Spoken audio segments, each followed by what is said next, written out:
Welcome to Building the Future, hosted by Kevin Horick. With millions of listeners a month, Building the Future has quickly become one of the fastest rising programs, with a focus on interviewing startups, entrepreneurs, investors, CEOs, and more.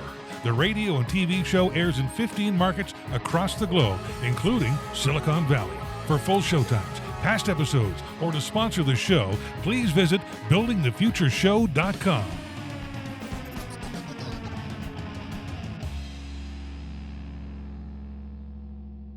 Welcome back to the show. Today we have Hamish Anderson. He's the founder of 3Piece Marketing. Hamish, welcome to the show. Kevin, thank you so much for having me on. Yeah, I'm excited to have you on the show. I think what you're doing at 3Piece Marketing, kind of all the other stuff you're involved in, is actually really innovative and cool. And it's kind of a timely conversation just based on kind of what's happening in the world right now. But maybe before we dive into all that, let's get to know you a little bit better and start off with where you grew up.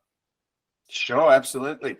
Well, I'm based in Sydney, Australia at the moment. I grew up here. Did a stint in London for a while, as a lot of Australians do. But I was educated here, went to Macquarie University, where I did my undergraduate degree, specialising in marketing and psychology, and then worked for a couple of years before going back to school and studying at the University of Technology in Sydney and doing my MBA, where I focused a little bit more on the digital marketing sphere and started to hone my skills there a bit more. Interesting. Okay, so what got you passionate about marketing at an early age? That's a great question. Look, I grew up in a family of salesmen. My dad's a salesman, my grandfather was a salesman, and they're both highly successful and built companies around what they did. And I never had the passion for sales. I saw the behind the scenes as being more exciting, the strategy and the reasons to do things, whereas they were put your foot in the door and make things happen by talking to people and just don't take no for an answer. And I like the art of subtlety a bit more.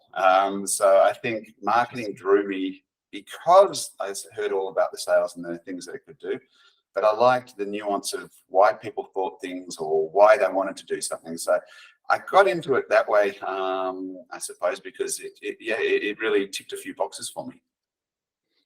Very cool. Okay, so you get out of university, maybe walk us through your career, maybe just some highlights along the way, because you've done a ton of stuff up into what you're doing today. Sure. Yeah, so I did university. I was working in, as I was at university, for an advertising agency. And as advertising agencies do, they merge. So who it was back then isn't who they are now, but they were called Amirati Puris Lintas, which I think is now Low Hunt, in Australia anyway. And I worked there for a couple of years, then finished my degree and did a trip with a friend around Europe for 6 months before landing in London, where I decided to take my skills that I'd learned and put them into marketing properly, and started working at the University College of London in their marketing and sponsorships department, and started to understand a little bit more about the beast that is marketing and what's involved with the grind. And did that for a while before coming back to Australia and going back to agency land, working in medical advertising and marketing, and understanding a little bit more about the intricacies of how you have to learn about what is ethical, what you can and can't say, and really trying to find the strategic imperative behind something, because you can't just go out there, especially in Australia, and say whatever you want about pharmaceutical and healthcare. You have to be a lot more particular about what you're saying, so you don't lead people down the wrong track. And that really gave me an insight into, there's something here to make people think a certain way and how you can get messages across. And that really excited me, which is when I started to go, you know what, if we paired this with digital, where you can actually start getting some feedback. And this is early days where feedback was, if we put a campaign out and get them to email us, we'll see how many people are responding. And that was a great metric, and I really got excited by that. And so then that fast-tracked my career, I suppose, into doing more marketing and agency-style roles, where we were focusing a little bit more on the digital evolution that we could take companies through. So then I started working in digital agencies or working in marketing functions where I could really start to grow out the digital function and how companies were utilizing it. So that took me forward a few years, working in construction companies, an IVF company, which I'm really excited by some of the work which we did there. And then eventually starting my own business a couple 9 years ago. I say a couple of years ago, and I realized the other day just how long ago it was. But yeah, where I started to want to take big company and big agency thinking and bring it to clients in a way which was actually meaningful and not necessarily super expensive. And have adopted a philosophy which I still use today at 3-Piece Marketing, which is adding value at every interaction and getting clients to spend less on production so they can actually put more money into lead sourcing, but giving them that big agency, big company thinking. Okay, it makes sense. But how are you actually doing that? Because that sounds a lot easier than it really is. Yeah, look, yeah, I just don't take a salary. No, look, the way I do it is I've got a local team in Australia where we do all of the strategic thinking, and it's the head of creative, it's the strategic, it's the head of infrastructure, all local, so we can have our team meetings and get-togethers and do all of our thinking for clients here locally. But we've built our own team in the Philippines, not outsourced team. It's our own team on the ground that we can pull from one project to another. And there's cost advantages. Obviously, with exchange rates for us, we pay them well, so we've got the best of breed over there. But it's a lot less than we'd have to pay here or in the States or in Canada. And it means we're passing that on to our clients. We know that, especially in Australia, we're one of the lower priced companies offering what we do. And when we then go offshore, and because we've got a number of clients around the world, our advantage is that the Australian dollar is not that strong against many other currencies, so we become even more affordable. So we are able to do it by virtue of the fact that we have a diversified employee footprint. Got it. Okay. And I guess, especially with what's going on in tech and kind of the world right now, with all the uncertainty, especially around even just like all the layoffs and stuff, and people's budgets are shrinking, or how, like, it makes sense and your business model then, right, to support that. It does. Look, we did this a number of years ago, but when the world was still expanding. But I think we realized early the power of technology, and that you could have a diversified workforce, and that there were tools like Zoom and Meet and all of these other things where you could actually bring the workforce to you and interact on a daily basis. And so we did this nice and early, and we were really embedded down during the pandemic and all of these things that kept people at home. So we then were able to grow our footprint and start talking to people. And as the world is now laying people off, and as you say, there's this crunch coming, we have got the resources and I think some resilience in place to actually allow us to speak to people about their problems, and to do so in a way that gets their attention, because we can say we're still offering you this, but we're doing it at a great price. Yeah, that's fair. So walk us through the types of services that you guys offer. Look, I think I hate to put labels on us, but we are a full stack agency, really. We like to preface everything though in strategy. Everything has to have a strategic imperative. We don't want to be a production house. We're not just someone you come along to and say, this is our website, build it for us. We want to understand a little bit more about why.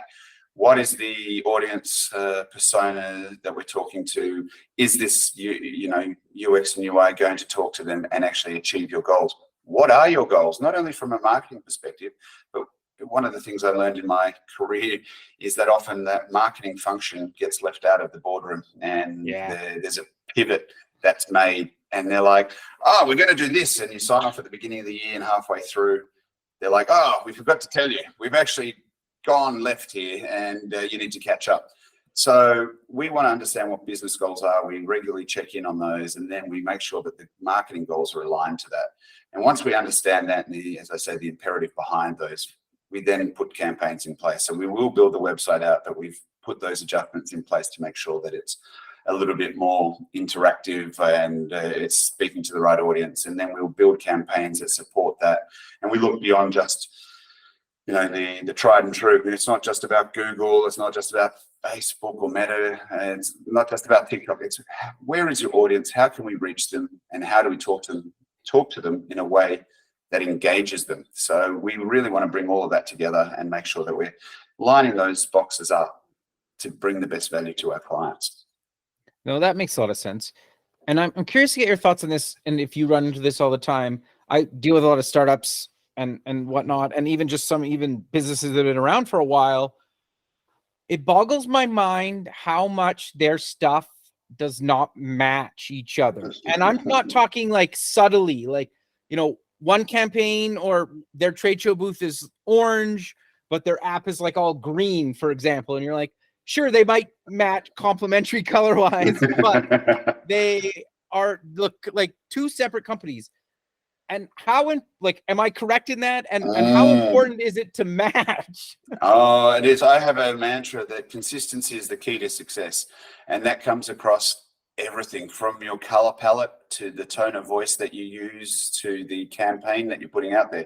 Some people have these knee-jerk reactions. Oh, that campaign didn't work. How do you know? It's been out there a week and we haven't seen a tick in sales yet.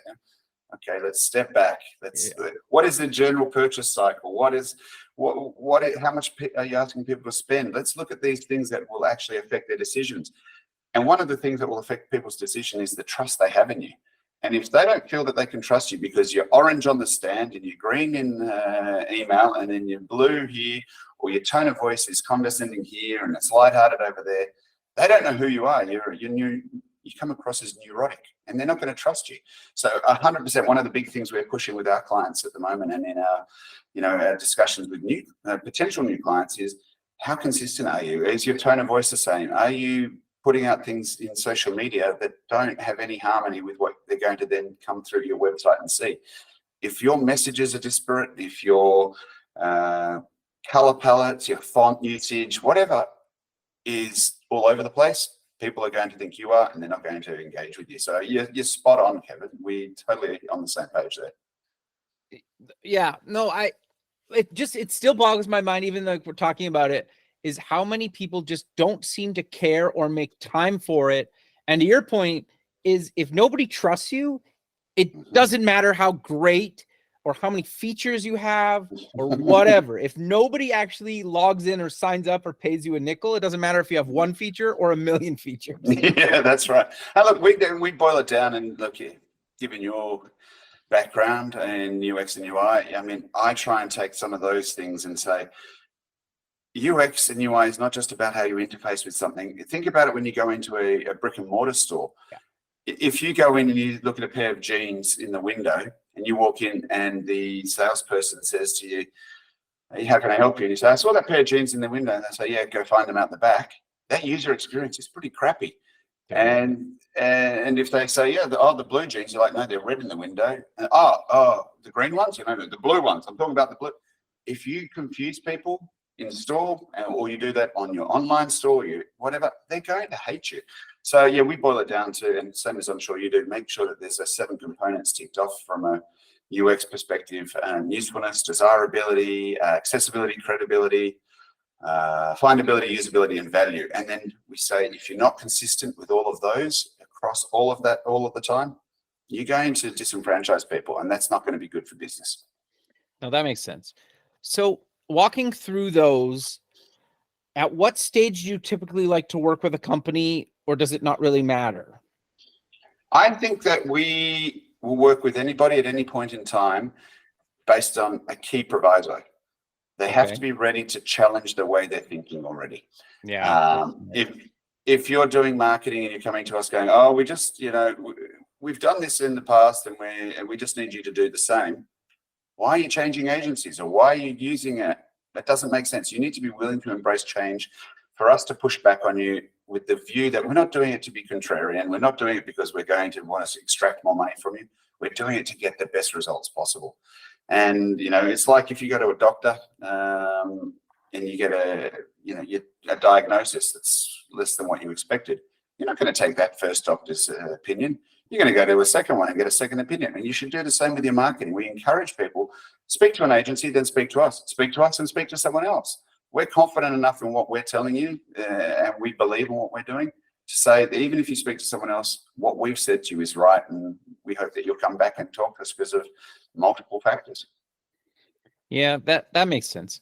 So I'm curious, how does AI play into this space? Because it's all doom and gloom right now. I have my opinions on it, and we can talk about that. But how does that, in your opinion, play into the space so far? And look, I think there's an inevitability about AI. We can wax lyrical about how bad it is and what it's going to do that's detrimental to society. And I believe that there's a strong argument there for some of those factors.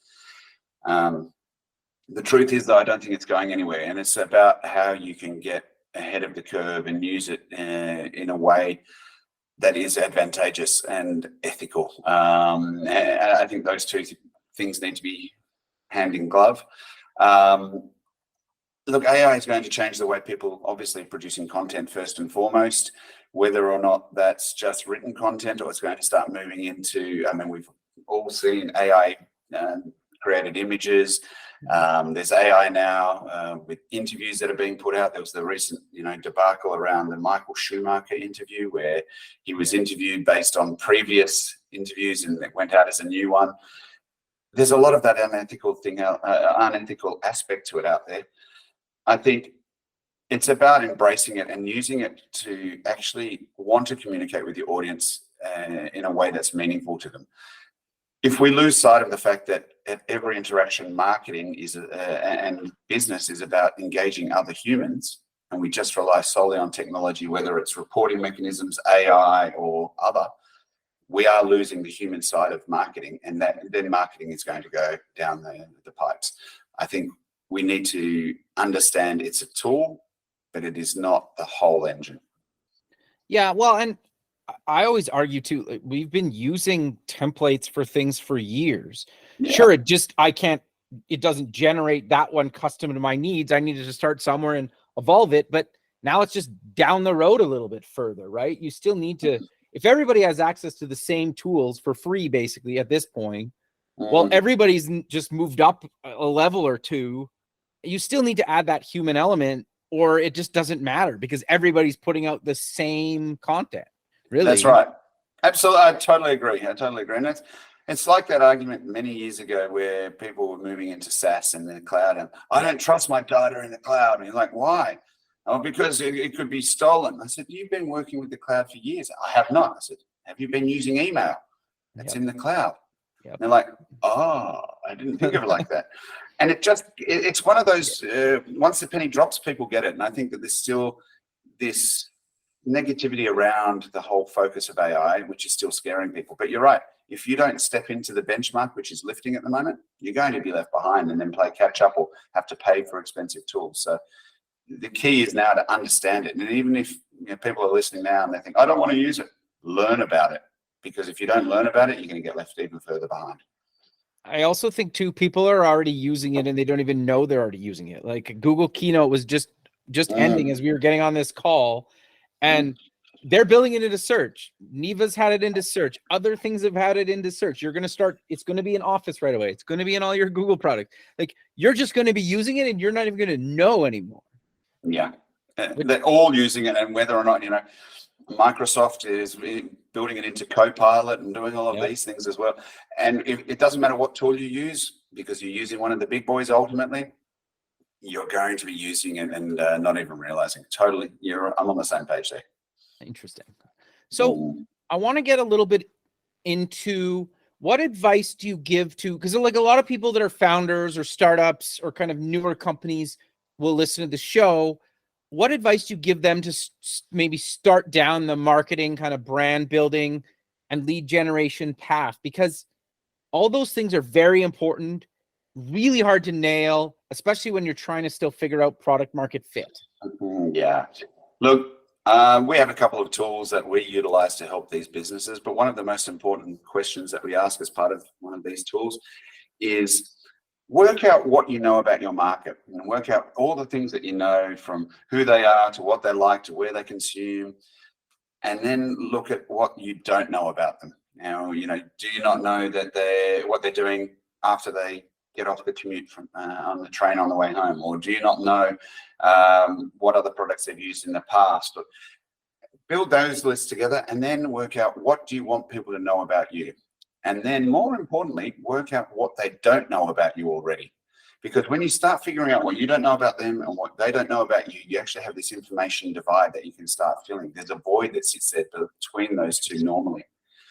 If you don't know something about them and you can figure it out, and they don't know something about you, but you can tell them about it, there's where you have this information connect that's really more meaningful. Because if you go and yell at people, which is, sometimes what marketing is, and you're saying the same thing as everybody else, well, then how are you going to stand out? But if you can stand there and yell at them and you know that their first, middle, and last name, you're going to get their attention a lot more than someone just yelling their first name. So start to learn a little bit more about them, figure out what they're passionate about, and then those things that you don't know, and then tell them what they need to hear that's important to you. And those two things will really help you connect with your audience a little bit stronger. Yeah, no, that makes a lot of sense. I'm curious, how important is kind of social media these days? Because it seems to really work for certain types of people and brands, and others not so much. Is that a fair statement? Or do you just need to figure out what works for your brand or company on certain platforms? I think there's a little bit of A and a little bit of B, really, because I think some companies need to use social media to drive their business completely, because they can put products out there, they can use influencers, they can do all of these things that actually leverages social media. And then there's others that it doesn't make as much sense, but what it can do is continue a conversation.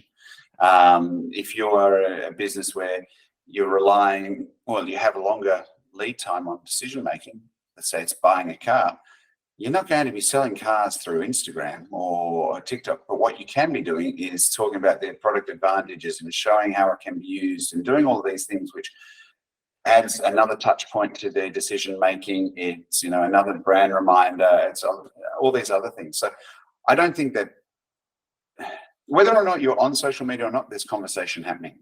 If you remove yourself from the room, then you're never going to know what's there, and you're never going to be injecting yourself in the conversation. By being there, you're part of the conversation. You can learn as well. I think too many businesses, and we say this to our clients, too many businesses still use social media as a one-way platform. Yeah. Turn it into a communication. Have a conversation with people. Listen to what they're saying, and then respond accordingly. Don't just keep yelling at them what you want to say, because that's old school. So I think it's integral. It should be part of an integrated marketing strategy where you are saying this is our core pillar, and that might be social media, but it might be that it's website and brick and mortar, that you're going to support it through other mediums and drive people to one of those two pillars.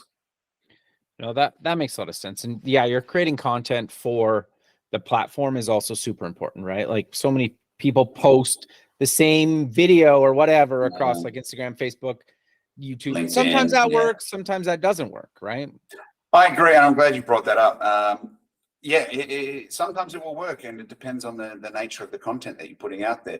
But doing it every time for every post is boring, because people will do research of who you are, and they want multiple touch points.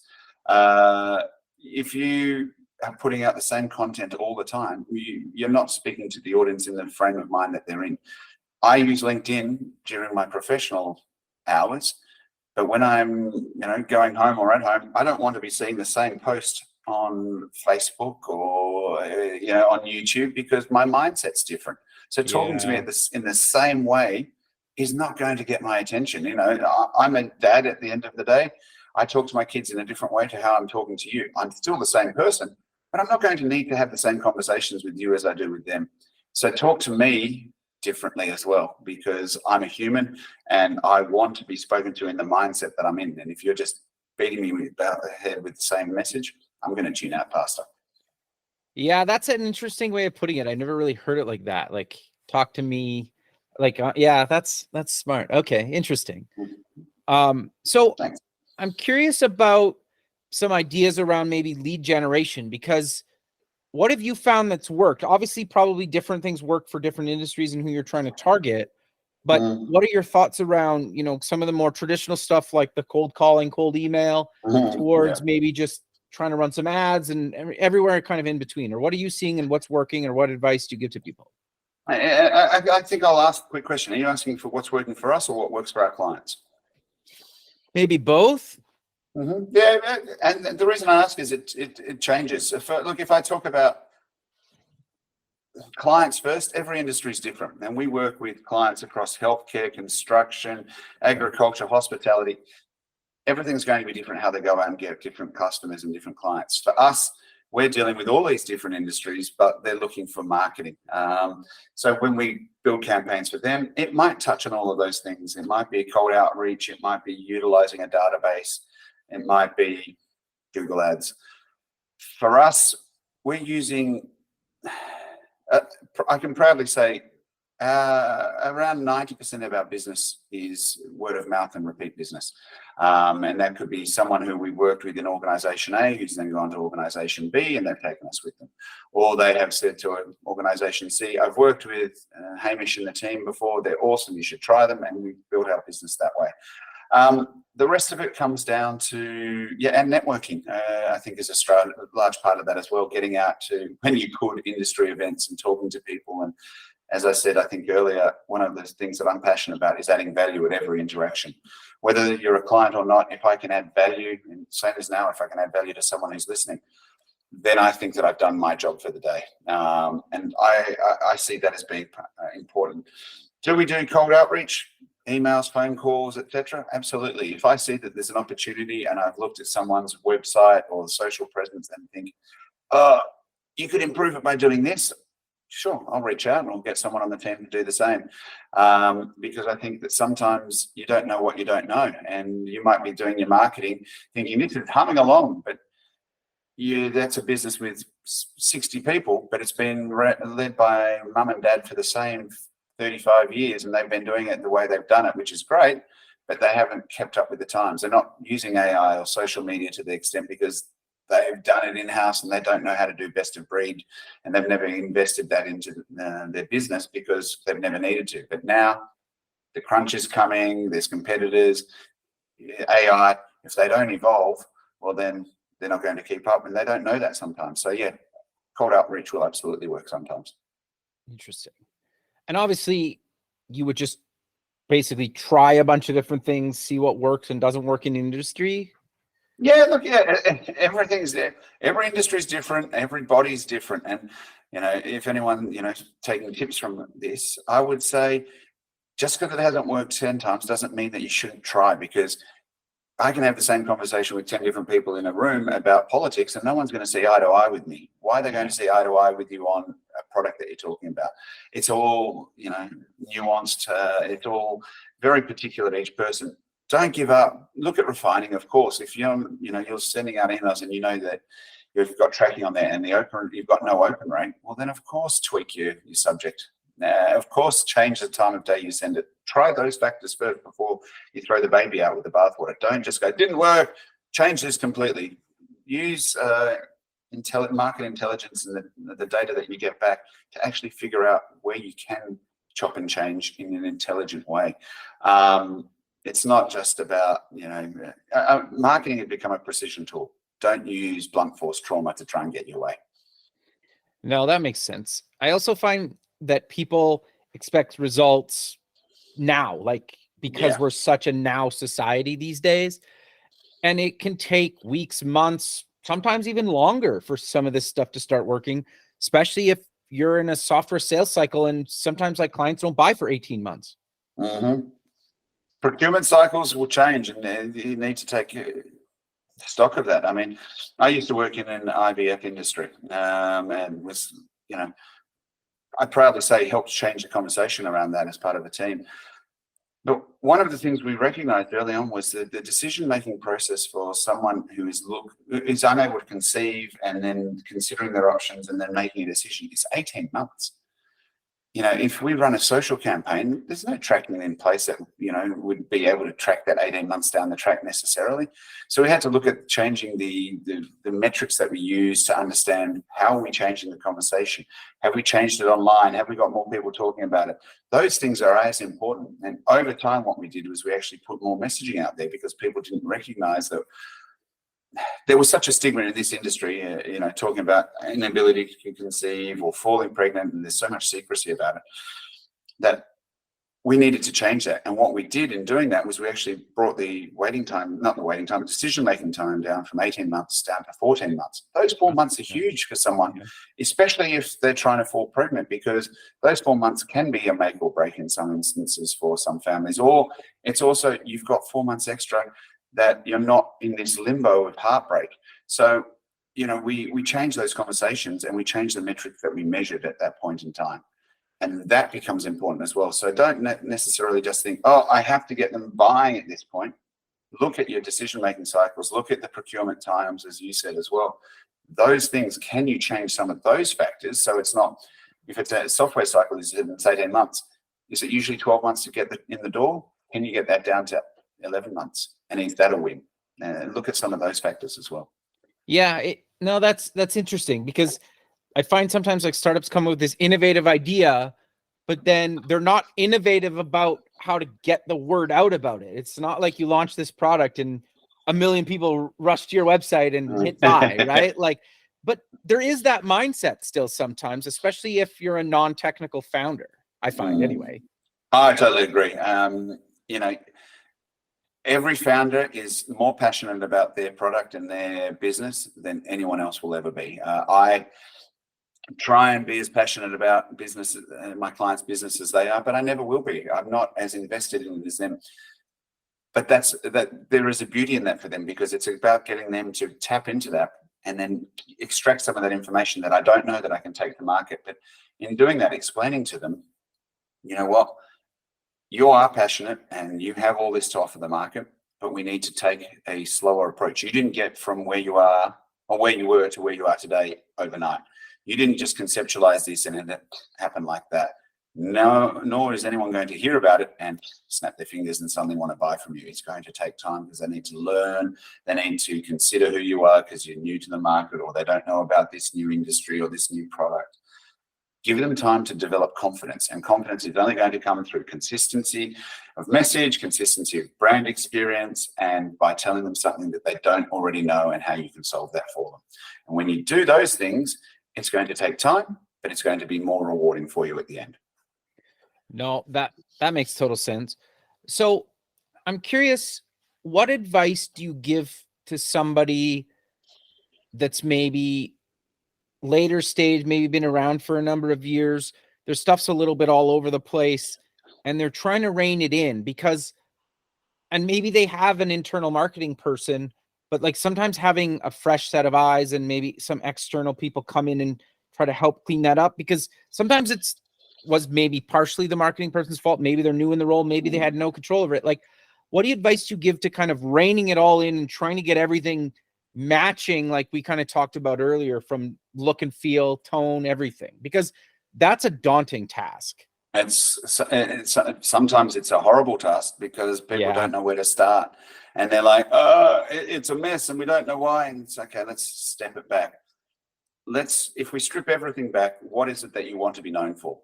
Do you want to be known as, if you're a water bottle, to show my example here, are you the biggest water bottle? Are you the longest thermally insulated? Are you the cheapest? Are you made from sustainable material? Strip it back. What do you want to be known for? What are you saying to people at the moment? Have you tried to become a product of complete utility, which is not who you were at the beginning? Come back to your roots. Look at what you want people to know and understand, and get back to that understanding of what is it that you're trying to solve for people. And you didn't go into the business to be the same as everybody else, so don't make your marketing be the same as everybody else, is what I say to a lot of clients. Strip it back. What was it that you're passionate about? Why did you go into business, or why did the business go, 5 years ago, if you're a 30-year-old business, what was it that you were passionate about when things were last working for you?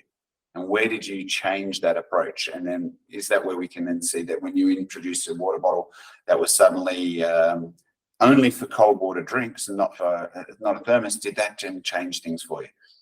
If you can understand what you've been doing and what you need to be doing, you'll see where the disconnect is. So just step back and put a lens on. And this is why we say, get a second opinion on your marketing. If you've been doing it for a while, sometimes just a conversation. You don't need a new agency to come in and change your website or do all of these things, but it's a strategic piece where they can sit there with you and ask some of these hard questions and put a mirror up on you. Do it with a friend if you're a small business. Get someone to come in and ask you the horrible questions that you don't necessarily want to be asked, but when you are, you have to answer, and that will give you a direction as well. Sure. What advice do you give to companies struggling with, and I've had this a number of times in my careers, where the CEO or somebody in the C-suite, maybe has been around forever at the company, maybe even the founder of the company, they're so set on their ways, but everybody else at the company, or at least high-level management, know that they need to change and kind of modernize. How do you work with companies like that? Or it's kind of like convince your CEO or kind of, Is there an easy answer for that one, Kevin? Because I've come up against that one several times, and I would love to say that there is a simple solution to that. I think sometimes what it is, I've noticed, is especially with the C-suite or the owner, is that they're scared of change because they've been burned before when they have. Totally. And it comes back to what I said before. If you can understand what you don't know already, you can then answer it. So sometimes it's a matter of asking them, okay, so you don't want to change. You've said that this doesn't work, or tell me, when did you try this and what went wrong? So we can understand what not to do, because you're just saying don't do it. I need to know why not to do it and what went wrong when you did, because you might then give me something that I'm like, oh crap, if I knew that, we would definitely not do this, and we will change our approach, because you tell me that when you do that, the market thinks that you're bonkers and they're not going to engage with you. Or is it that something else happened? And that understanding will give you a really strong platform to then say to them, okay, let's try this, which is totally different to what you've done before, which burned you, and therefore you're going to feel more comfortable with, and take them on that journey. But if they don't feel heard, they're never going to want to hear the story and then approve it. No, I actually think that's really good advice. And like rephrasing that question can really kind of open their mind to at least trying it again, or trying something again, instead of just saying like, no, this isn't for us. Well, I think, I mean, perspective is everything. If you can change perspective on things, I did a talk once where I talked about perspective, and you talk about pink elephant in the room, and how do you change perspective on how big an elephant is? You tip it over; it's a lot smaller. And I use this framework, and people who are not watching won't see, but I've got two fingers up creating a frame, let's call it a 6x4 frame. When you look at it that way and you look through it, you can only see certain things. But if you turn that a different way, you'll see something completely different. When you change perspective on how you look at things, you'll actually have different ways of coming at a problem. And that can be the pivotal difference between success and failure, or convincing someone to try something new. No, I actually think that's really good advice. I'm curious, though, you've been doing this a long time. Is there things that you've noticed that we haven't covered that you'd wish people would maybe do more of, or really stop doing? Oh, I think that people, I touched on it before, and I don't know if I gave it enough emphasis, but treating online completely differently to what you would treat people offline. The user experience is more than just colors and fonts on a screen and how many clicks people have to take. It's about treating them like a human and actually getting them to engage because they want to, and not tricking them down a pathway. Or, I used that jeans example before. Make your digital experience, make your marketing experience holistic and wholesome. Don't make this marketing for many years had this reputation of, you're selling me something that I don't want. And I think we've evolved past there to a large extent. But if you go down, these routes of talking to people like they are transactional items in a process, they're never going to trust you. And I think that we need to make sure that UX comes back to this experience of engaging with people and telling stories and getting them to buy in and be passionate about what you're offering. I think if we can do that, then we've got much better chance of talking to people. And this is, I'm passionate about seeing the new, it's not so new, but the newly termed scrolly telling, which I'm sure you know all about. As people scroll through long pages, whether it's on a screen, a desktop screen, or on their device, how do you change that experience so that you're telling a story and bringing them on a pathway rather than just throwing reams of information or video or images at them? Make it something that they want to engage with. People are built on stories. As a kid, you love hearing the story about when your granddad did this or your grandma did that. It gives you energy. Do the same with your marketing. Make people want to tell your story for you. And then your marketing budget can come down because they're perpetuating what you need them to. Yeah, it's interesting you said that, because I always tell people that, like, I think everybody at a company should be doing user experience. They might not be writing the code, doing the design, but if there's an issue, like, let's have a conversation around it, right? To your point. And then the other thing that I think that seems to get lost these days is just, if you're not the target market, you may hate it. And if you're the CEO and you're not the target market, but your target market loves it, does the CEO or upper management really need to love it? And I would argue depends. Sometimes no, because if you tested it and it's converting, but somebody hates it, I love that. Sometimes, and I'm sure you get this all the time, it's like you have to make everybody internally love something, and then your customers love it too. And that, how important is internal people loving your message if it's working and converting and putting across to your, potential customers and your customers? Sounds like you were agreeing with me here. Oh, absolutely. I've never thought of it quite like that. I love it. And look, it does remind me something I once was told when I was coming up through the ranks of advertising, and I haven't put it into the same eloquent way you have, but where there was a campaign, and big corporations, obviously they conceptualize the campaign, then they produce the campaign, then they'll do testing on the campaign, and then they'll launch the campaign. And the CEO saw this campaign and went, "Oh, that one, it's so old, get rid of it." And they're like, "No, it's only old internally. We haven't taken it to market yet." Yeah. And I think you're right. You said it really well. If the CEO or the C-suite don't love something, but your target market do, at the end of the day, who are you trying to satisfy? I think that shareholders or the owners are going to judge you based on the results. And the result is not, "Oh, the CEO loved this, therefore we've succeeded." Yeah. And that seems to get lost so many times in product and marketing and kind of everything, at least in my experience. I love it. It's really good. I think you're right. I've not, as I said, not thought of it like that. Yeah. Interesting. We're kind of coming to the end of the show, but is there any other advice or thoughts that you want to give the listener? Look, I think if I was to give advice, one piece that if you're starting your business or you're young, I call it the pedal to the metal conundrum. Everyone, when they're building their business, thinks they have to go flat out. They have to just do everything at pace and hard, and they can't rest. Step back, let someone else take the wheel sometimes, and look around you. This is a journey. It's not just an end destination. And if you're not stepping back and looking at what's happening outside your front view, you're going to lose track of the market. You're not going to understand what they really want, and you're just going to be barreling down the wrong highway. So make sure you step back, and you sometimes ask for different perspectives, or you challenge the way you're thinking. You take the scenic tour, or you sometimes take a break and refresh yourself, because you're going to get to where you want faster when people are helping you get there. Don't always think you have to do this alone, or you have to do it at breakneck pace. So how do you make sure you keep that up? Because it's really easy to get sucked back in, especially as an owner or founder of something, right? I absolutely found it myself a few times. And what it is about being honest with yourself and then leaning on to others.